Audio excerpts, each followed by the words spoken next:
Good evening, everyone. My name is Shalini. I am for the last 3 years based out in Mumbai. And during the COVID times, Mumbai has been the top runner of the show. Well, coming back to the content and as well as about me, so it's been about 15 years of experience that I hold. And trust me, each and every day has been amazing and beautiful in terms of learning and experience. I've trained in many industries, and all of them there have given me their own set of learning. Now, coming back to the content that I'm going to discuss with you today, it's non-violent communication. Yes, as the name suggests, no to violence. Well, many a times, if you have seen, even probably for on a very trivial issues, people end up getting very harsh or rude and coming across with communication style which is very aggressive, which probably can distort the entire communication cycle, right? Now let me share a quick small story with you all. So there were two friends, one was Jane and the other one was Sheila. They were so-called best friends. Now one time it was Jane's birthday, and accidentally Sheila forgot to wish her.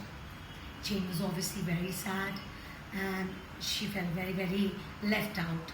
When next day, Sheila called up Jane to make up for not wishing her on that day.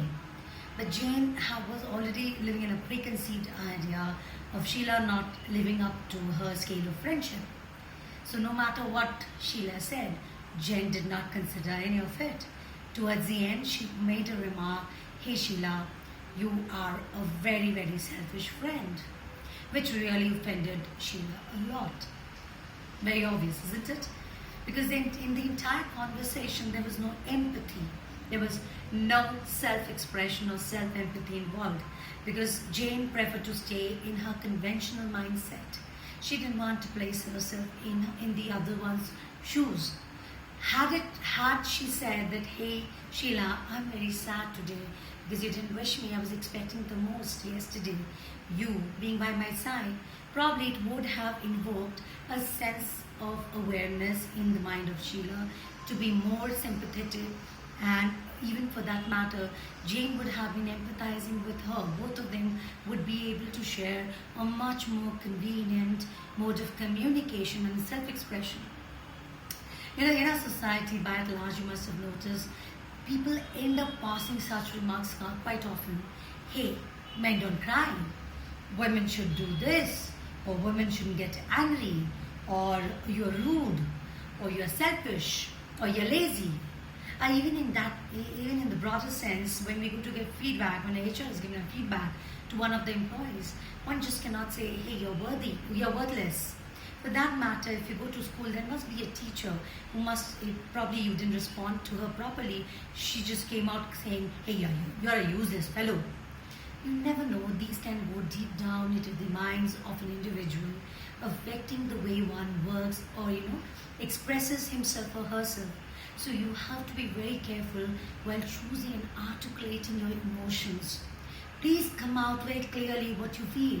If you're not happy, if you're sad, you should be conveniently saying, "I am sad because of whatever happened," or "I'm happy because of what's happened."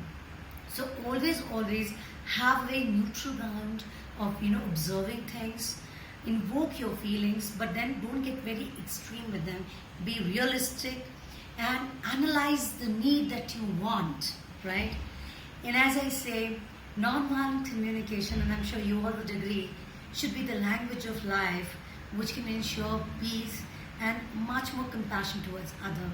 That's the reason non-violent communication is also known as collaborative or compassionate communication. Thank you so much.